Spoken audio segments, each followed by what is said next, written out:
your team every day. Welcome into the Locked On Hawks POSTCAST, your home for the best Atlanta Hawks talk. It's local insight you can't get anywhere but right here at Locked On. I'm your host, Tanisha Batista. Alongside me is DeShaun Tate. This episode of our Locked On Hawks POSTCAST is brought to you by FanDuel. You can start the season with a big return on FanDuel. Place your first $5 bet and you'll get started with $200 in bonus bets guaranteed. Visit FanDuel.com to get started. And the Locked On Hawks POSTCAST is part of the Locked On Podcast Network, your team every day. So the Hawks play their final preseason game of a back-to-back. We'll talk about that, and we'll recap what we saw this preseason and take a look ahead to the regular season. But let's get into the Hawks 104-99 preseason finale, of course, lost to the Thunder. So, Tate, you said your take on this Hawks-Thunder game, again, a 104-99 loss to the Thunder tonight. You couldn't ask for more fight in what you saw in the Hawks. Yeah, for sure, Tanisha. And listen, I mean, I think that's one of my biggest things is you're probably going to hear me not only say that a lot tonight, but probably going to say it a whole lot this season is just my realistic expectation is that I need competition. I need you to compete. That's just like on the surface level. That's just at the top of things. That's just off the dribble. So what I saw from them on tonight, especially when you're considering the fact that, OKC played a starter who was up for as a realistic MVP candidate. You know what I mean? And on top of that, some starters that look like some of the most improved players in the NBA and amongst some other things, Chet Holmgren, who was up for Rookie of the Year last year. I mean, just all of these different guys. And like the Hawks really didn't even have one guy who's a regular starter that was out there on the floor. I guess, when you're looking at things and, being hindsight being 2020, you can only expect so much. I think my question was like, what can they really do to even make this competitive while I'm thinking about exactly that? Because you have a team like OKC who was so good defensively on last year with a lot of those guys are in the starting lineup. So, you're not going to get the kind of offensive production from the Hawks to negate that because of the simple fact that those guys are in street clothes.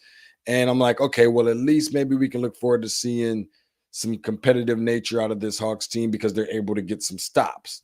Yeah. But that's also somewhat kind of unrealistic too, because not only has OKC been good, so good on the offensive end, but they just clearly with the lineup they have on the floor are going to be so much better. So can you just control as much as you can control? Because that's all we can really do in life anyway. I just want to see if they are going to give that 110% A+ effort, if not anything else. Even if it looked bad and the effort looked bad, were they trying their hardest? And I think that they did that on tonight, especially considering the fact that they led the first 3 quarters of the game. Okay, well, we'll give them an A for effort is what that's sounding like to me. And that's quite fine if that's what you want to do.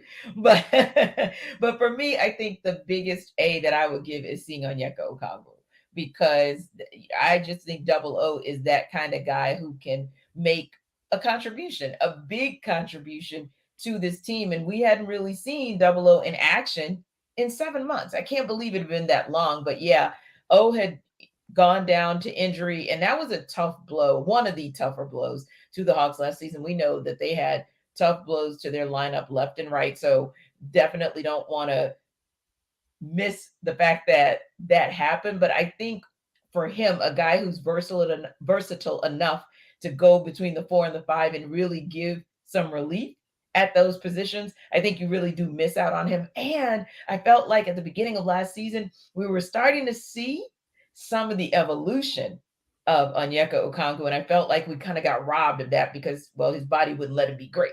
But tonight, 9 points, 4 rebounds, a block, and 16 minutes of action. I think that is a pretty good look.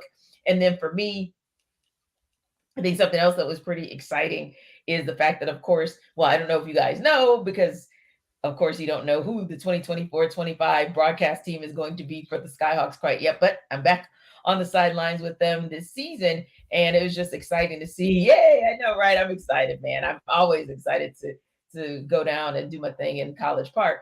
But I also love those guys when I get a tweet or see a tweet, oh wow, Jarkel Joyner got called up. That was exciting, right? But also to see Kaysen and Keaton Wallace on the floor at the same time was a really cool thing, right? To see Kaysen, of course, playing for the Oklahoma City Thunder, and obviously Keaton between the College Park Skyhawks and, of course, the Atlanta Hawks. And I'm hoping that he'll have that opportunity to show what he's worth, what Keaton's able to do. But yeah, I don't know. For me, it's preseason, so you can't take too much away from what we saw on the court. But those kinds of moments are priceless, whether that's preseason or any other time of the year. You took the words right out of my mouth, Tanitra, because I know that around this time of the year, that's the first thing that everybody's going to do, which is the same thing that I'm sure that they do with probably Falcons and whoever other team that you may root for, that has your personal interest, is that everybody's going to blow things out of proportion when it comes to preseason anything. And that happens all the time. It's like overreaction every single time. And so, you do kind of have to, I think you can still find some good things, some diamonds in the rough, and find out kind of what you got. Personally, for me, and I know we're definitely talking about Hawks, but one of the things that I really get excited about, not just for in the NBA preseason, but even for like NFL preseason, is because wait a minute. You guys heard? I said it. The thing that I get excited about a little bit is because, while you may not necessarily see your favorite players out there, and everybody by name and everything else. Not only are you learning about some of the other guys, but everybody's working really hard. Like, these guys got families and mortgages to pay, and just all sorts of just like realistic, like real bills and child support for some of them even. And so you're seeing guys out there giving it their best. Like, that's where you're really go out there and see like who really trying to show something. That's where you see some of your biggest hits and guys going out there, leaving it all out on the line and giving it everything that they got. So I agree with you from that standpoint. I'm kind of between a rock and a hard place a little bit when it comes to Onyeka Okongwu, because while I did see some flashes of who he could be and turning into at a certain point of the season on last year, I feel like I always get that in a very small sample size during every part of the season, every single year. So I was really looking forward to maybe tonight being that game where he was like, he's the guy that's on the floor that's going to know what it takes, because he gets the most minutes of all those guys and he plays some of the bigger role. I guess that being said, I just kind of want to see a lot of bit more dominance and leadership out of him tonight, and I didn't get that, and I hope that I see that when he comes in. It'll look significantly different this year with the secondary. Your second unit. I think that's fair, because it's fair and it's unfair all at the same time. So let me explain. As far as it being fair, well, yeah, it is fair, because at this point in his career, you do kind of want to see a little bit more out of Onyeka Okongwu, right? Because we're talking about a guy who's drafted by this Hawks team in 2020. So going into this season, you're thinking, okay, what is this, 2021, 22? So like fourth season. So you are looking to see him make a leap, but on the same token, he is rusty. I mean, we're talking about someone who has not played quote unquote meaningful basketball in about 7 months. So it may take us a moment before we see the real 00 stand up. But I also think it's kind of unfair, because then there's that other guy over there, right? The walking double-double, known as our new Mr. Double-Double, Jalen Johnson, who took like this exponential leap between last season and the season before that. And so you're kind of looking at everybody else like, somebody going to take a Jalen Johnson type of leap? There you go. Fair, because I'm not sure anybody else could do that, because, okay, DeShaun, real talk. We kind of sort of thought it would happen, especially because I had a chance to cover him while he was down in College Park. But I don't think any of us could realistically say we saw that coming. No, of course not. Of course not. And I do think that, some of Jalen's contribution, which we're all glad to see that he brought to the team as consistently as it was last year, kind of overshadowed some of what Onyeka Okongwu and some of the other guys have done, or lack thereof. But when it comes to Okongwu, like, I just want to ask you this, because I know we're about to jump to a break. Like, where are you in terms of whether you think he is ready to be a consistent starter? So you're I guess most confidence being at a 10, and your lowest confidence being at a 1. How confident do you think we are in terms of how far along he is of being a consistent starter? Yeah, I would say probably at a 6, only because I don't know what I just don't know what we're going to get out of him as far as 82 games. Almost like I go back to Bogdan Bogdanovic, which we all knew what he was capable of, but it was the fact that we saw him for as long as we did Mhm. last season. That's what finally made us think, oh, okay, yeah, we figured that could happen, but we finally saw it happen. And I think it's kind of like I can't give Onyeka Okongwu too much more credit because we just don't know how much we're going to see. I can see that. That makes sense. I like that answer. Yeah. Yeah. So I think his is kind of a to be determined. And I think something else that's to be determined is the identity of this Atlanta Hawks team and whether or not they get a pass for back to back. We'll talk about that when we come back.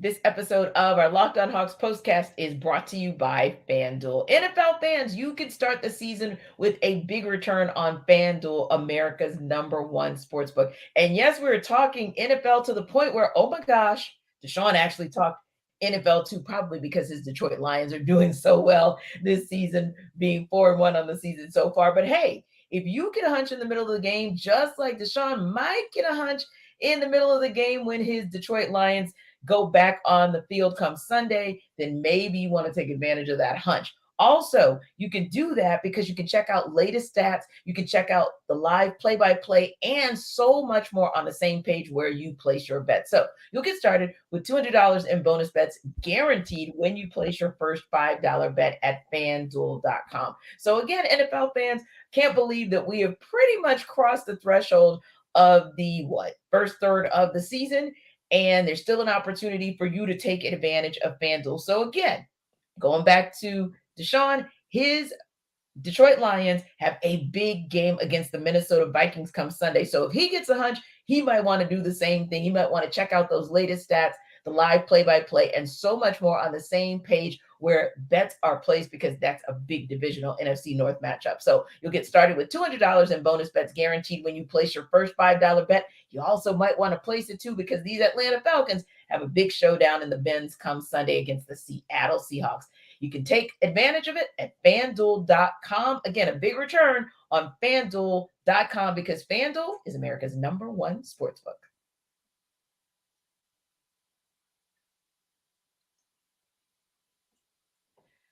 So DeShaun, I was thinking about this, and then I saw a couple tweets about it, and I said, okay, maybe it wasn't just me. Granted, the Hawks played an unlikely back-to-back because they had to take on the Miami Heat Wednesday and then turn back around, take on the Oklahoma City Thunder Thursday, both, of course, away games, and that was as a result of Hurricane Helene. Now, Quinn Snyder said post-game, or pre-game rather, that Zachary, Risa and Bogey were in a group of guys who, quote, have some nicks that contributed to them resting tonight. Now, Quinn also talked a lot about the back-to-back as the top reason and mentioned that schedule change because of the hurricane. But are we talking back-to-back fatigue already? Yeah, I don't love it, Tanisha. I don't. I feel like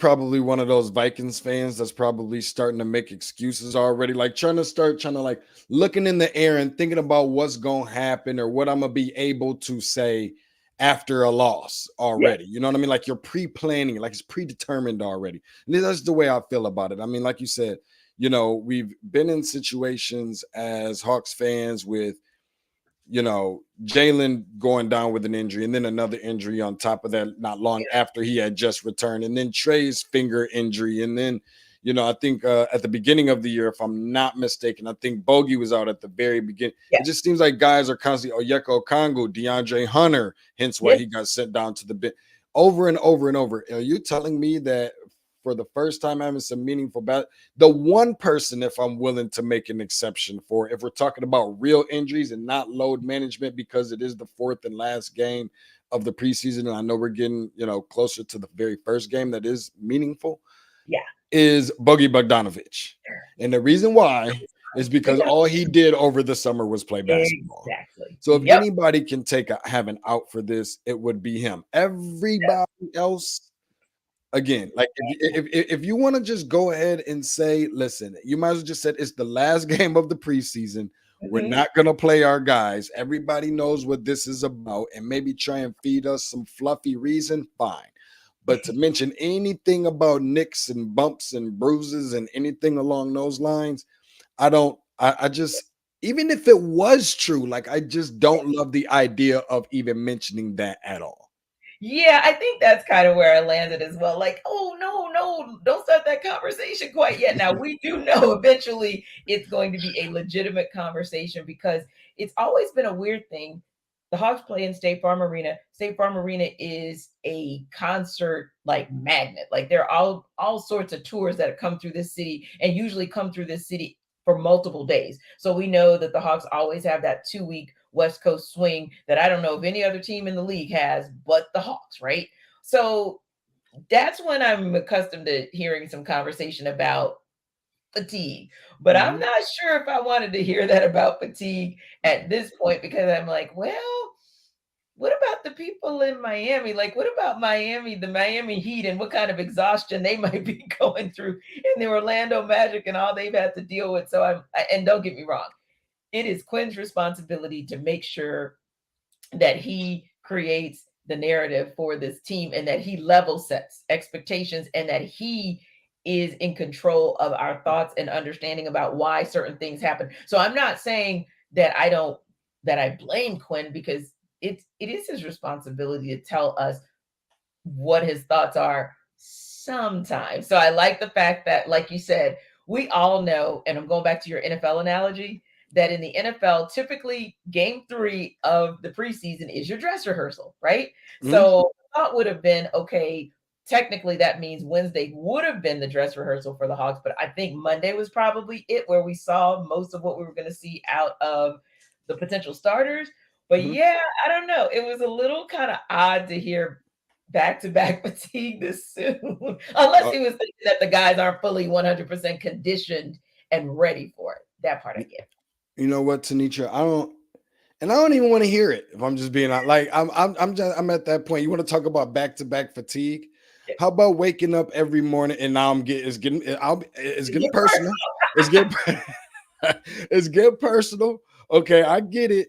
We're talking about getting up every morning at 5 o'clock in the morning, punching the clock at 8:30 in the morning, driving from one side of Atlanta in right at the busiest time probably of the day, bright and early in the morning, all the way to the airport, punching the clock at 8:30, getting out at 5 in the evening, be at TNT at 7 o'clock in the evening, getting out of there at 4:30 in the morning, sleeping on their sofa, turning around, going to Delta this morning, and now wake up and watch the Hawks just to find out that these guys aren't going to be playing because they're nicked up and bumped up and bruised up and what have you.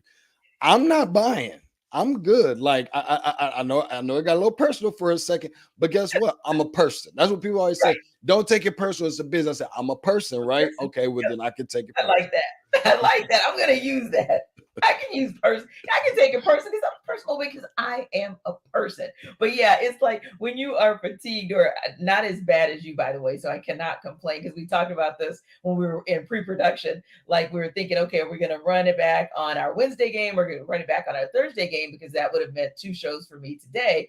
But when I heard about DeShaun's double, like his double, no, his mine was like paling in comparison. So this kind of reminds me of that. Like, yeah, this might not be the time to make that analogy on back-to-back fatigue because folks is tired. But anyway, we now, of course, have a sneak peek at this new look Hawks team. So real quick, I just wanted to know, and albeit early, so we're going to keep revisiting this throughout the season. We're going to ask our fan base to tell us what their thoughts are, the Hawks fan base as well, as this team continues to grow and show us. But right now, DeShaun, albeit early, what do you think their identity is? What do you think it will be? Or what do you think it can be? I'm not confident. Um, I just think that it just what it needs to be. Yeah, It yeah, just needs to be competitive. I get it that it ain't gonna look like that every single night, but it needs to look like giving effort 110% of the time because you made the decisions off over the course of the off season that you made because of whatever reason that you made them, right? There's been way too many conversations about what it actually looks like to us, which is a rebuild slash however you want to look at this. But no matter what product you put out there on the field, on the field, you got the football in my mind. Out there on the court, Tanisha, is the fact that I need to see where it looks like guys are literally giving it their all. Yeah. And you made the moves because you talked about going, we want to get longer and more defense and more wings and all these guys. That's why you made the pick that you made at number 1 and everything else. Well, I need to see that reflected. It may not look like that on night number 1. But night number 82 should not be still looking like night number 1. So I think as long as guys are going in there, doing all the little things, getting on the ground after loose balls, creating second chance points, making free throws, rebounding hard, and just doing the simple stuff, just the regular mechanical things that, the way that the game was designed to be played when it was created, just the simple, the basics, the fundamentals. Those are the things that I want to see. Guys giving it their all and literally hitting the ice baths after every game, because they've literally, I mean, I hope that the first aid kit is bare because of this team putting in all the effort that they have. Other than that, I don't think I can really realistically expect very much else. Yeah, and I would agree with you on that. Mine is kind of like a to be determined as well, because there's a part of me that says, okay, I heard someone say this, and I'm going to paraphrase it, but it's like a soft rebuild. So this is not a full blown rebuild.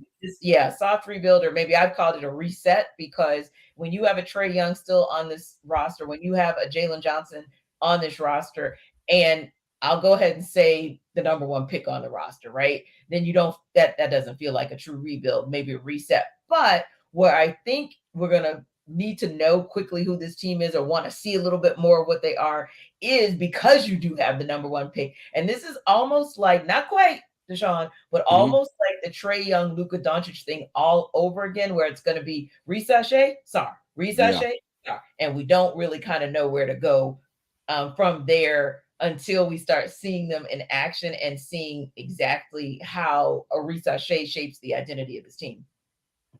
I'm with you on that. That sounds right to me. I'm not sure that we can ever really get too far away from guys being paired in drafts and whatever else, what have you. But no, I think it makes perfect sense if I'm just being honest. And I can admittingly put my hand up, knowing that I'm the guy that said it. You know what I mean? I've been more impressed than not with the stuff that I've been able to see from Arisa Shea so far. So still a long season to go. The verdict is still out, of course. But I like what I see, and I am a little bit surprised. Well, it's a long season, but that long season is upon us, because the Hawks season opener is next Wednesday. We're going to talk about the starting 5 and what we want to see in what's next.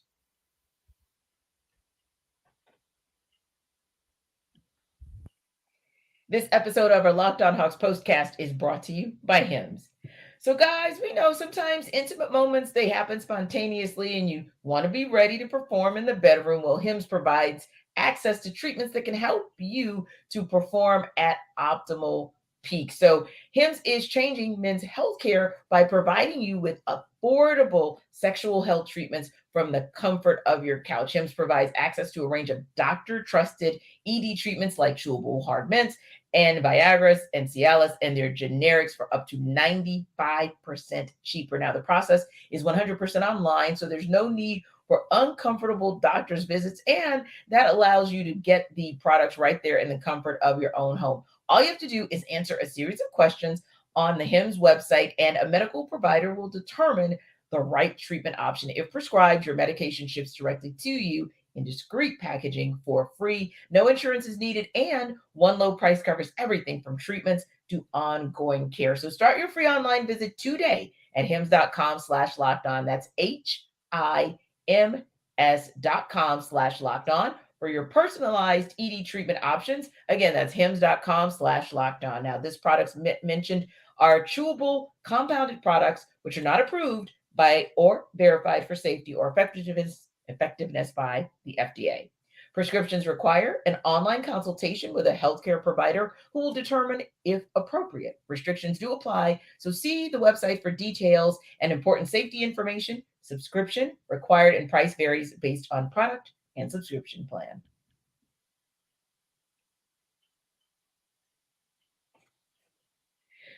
So, DeShaun, we are less than a week away from the start of the 2024-25 season. The Hawks tweeted tonight, quote, "They all count from here." So the first of the 82 that actually counts is the season opener against the Brooklyn Nets. Give me your starting five. Okay, so definitely we're gonna go with Trey, no question there. Um, I think at that two guard position, it might be asking for a little bit much, but I like Bogey to be the starter in that particular spot. Okay. At shooting guard. And for what other reason would you even go and get? Anytime I think about somebody number one pick, I'm automatically thinking about, well, this person has to be a starter for this team. I want to. That's what I want to see. I want to see Zachary Resache out there in the starting role. This will be, if this is the future and this is the this and the that. At some point, it's going to be his. You might as well throw him out there in the middle of the ocean and sink or swim at this point. So I do want to see him get those bright lights in front of his face earlier than not.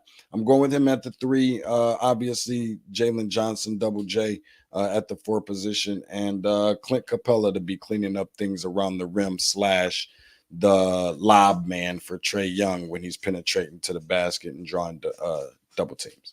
Yeah, I like, of course, Trey Young in at point. Now, it's interesting because, yes, I do believe Bogdan Bogdanovic will be the starter at shooting guard, but I wonder how it's going to intrigue me as to how they're going to do a load management of minutes, maybe between Bogey and Dyson Daniels, only because if you want Bogey to be there for you towards the end of the season, you've got to figure out how to kind of manage that. And the only other piece that concerns me, as much as I do agree with you that Bogey's probably going to be in the starting lineup and should be, who then is the leader of that second unit? Because that was one thing that Bogey was so amazing at last season, just being that guy. And even the season before, being that guy who was so strong as a starter, but could bring that strength to the second unit and just kind of pull them up as well. So yeah, I agree with you. I think he's going to be the starter, but I wonder where that puts that second unit as far as the leader. And yeah, Zachary Resache, I don't necessarily think you always have to start the number one pick. I think it just kind of depends on what your situation is, even as the number one overall. However, in this situation, if the option is between Resache and DeAndre Hunter, I have to go with Resache. And again, it's not for being negative or any that I have anything against Dre, but I think what Dre showed us at the end of last season or the back half is he's really good coming off the bench. And I think he talked about that even. I know you were there for Media Day and he talked a little bit about that, and he's talked about it throughout the off season, embracing it, being comfortable with it, and Quinn Snyder showing a confidence in him for what he can do off the bench. So I'm okay, therefore, with Resache being a starter. We don't even have to have a conversation about Jalen Johnson, like for real. Let's just move on. And Clint Capella, I think, because to our earlier point, we still don't know what we're getting out of Onyeka Okongwu. Clint Capella is at least your starter to start the season. Living in my head again, rent free, that is Tanitra Batiste, because when you start talking about guys that are gonna, come off the bench and provide, offensive firepower and those things, that is the guy that you unfortunately had to send to the bench because he was not producing the way that a guy who you move up in the draft to go and get at number 4 should, if I'm just being really transparent. And he's also proven this. We don't have to have conversations about, well, what does that look like? I'm not sure that I want to. We know what it looks like. And to be honest with you and super transparent, it looks better off the bench than it does. And to be honest with you, and I don't know if this is really fair to say. It's not like we're best friends, but I have a good feeling. The vibe and the energy about his personality tells me that he appears to be more comfortable in that particular role anyways. And I just think that ultimately over time, that would be something that would probably work out a little bit better and more fitting for this Atlanta Hawks team if they want to add more numbers to the left side of the result column. Yeah, I would agree with you on that one. I think that he's found his niche. He's found his comfort zone. I think that Quinn Snyder knows that he has in DeAndre Hunter someone who can be a starter if the opportunity or the necessity presents itself. But certainly it's nothing that you have to push for, if you will, because I think he's kind of found his niche. And I think he's not just at peace with it, but I think more importantly, he is embracing it. And speaking of embracing something, we found out that the Atlanta Hawks 6-man section is going to be rebranded to the FanDuel 404 crew. And I'm telling you, FanDuel is all over the place. They're rebranding. I think we got a word today that they're rebranding for Valley Sports. So it's like they're everywhere.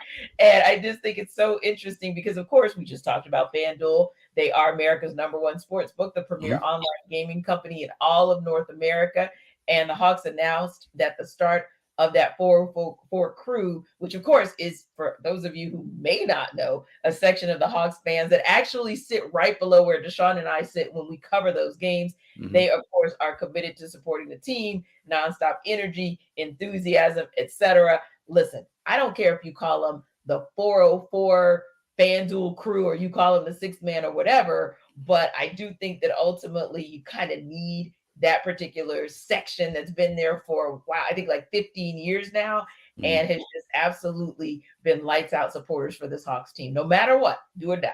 Yeah, they always find a way to trend a couple times too. I get some notifications every now and then about different players that come into town and Oh yeah. little just different things and chants and so forth. I don't know who's coming up with that, but it is very witty. It is very funny. It is very fun. Yeah, and if you're ever in the arena, you should check it out when they go to the now FanDuel 404 crew, because you're almost guaranteed to see DeShaun or me with our heads down, like, yeah, we don't want to be a part of this. We're just going to do our job. We're just going to tweet, like, keep it pushing, because that is not, we are not an extension of the 6-man. We are there to do work. Like, for real work. They're there to do work too, just a different kind of work than we do.